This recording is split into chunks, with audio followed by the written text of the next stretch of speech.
Çok yakınlaşma hürkürlər. Hı -hı. Ha.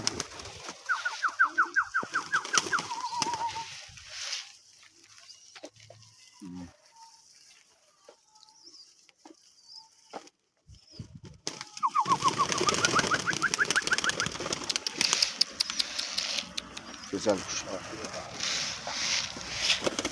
Neyse. Qəşəngdilər. Bunlar uçmaqlardır, yaxşı uçurlar.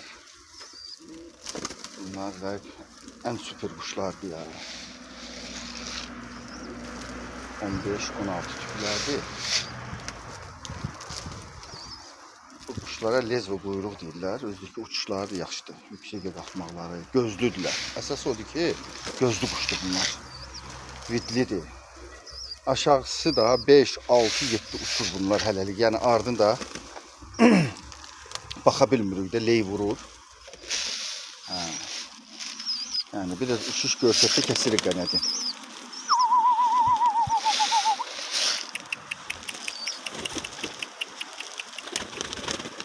Çek hamısını çek.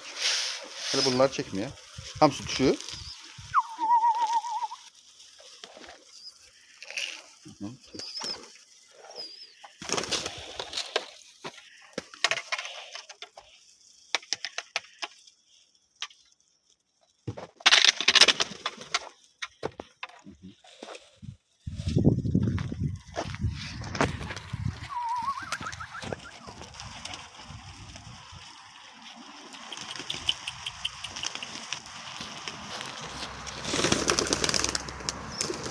Oh.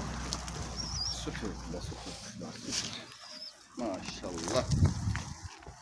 Maşallah. Evet.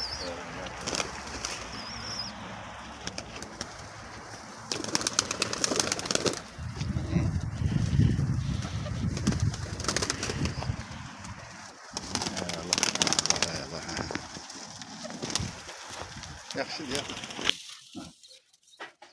Aha. Bunlar qırqol ballardır. Bunlar qırqol ballardır, yəni ki, satış üçündür. İnşallah.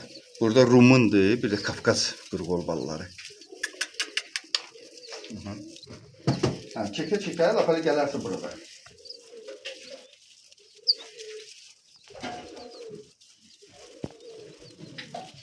Hadi. Maşallah çek. Qırqol ballardır. Ay sağ ol. Ha sen çektin. Sen çek. Ay sağ ol, ay sağ ol, ay sağ ol. Çek. Qəşəng balalardır. Sarılan balalardır, qırqol balları. Ay yaxşı. Belə xırda-xırda. Risk yaparma, risk yaparma. Tamam. Ay sağ ol. Böyle yavaş yavaş. Ay sağ ol. Ha, büyüttün. Ela. Ay sava. Ne güzel qırqol ballardı. Maşallah, maşallah. Çopanı gözəl. Küncə. Aha, indi bu bir küncəyi yavaş getir. Yavaş gel. Ay sağ. Ha, yaxşıdır.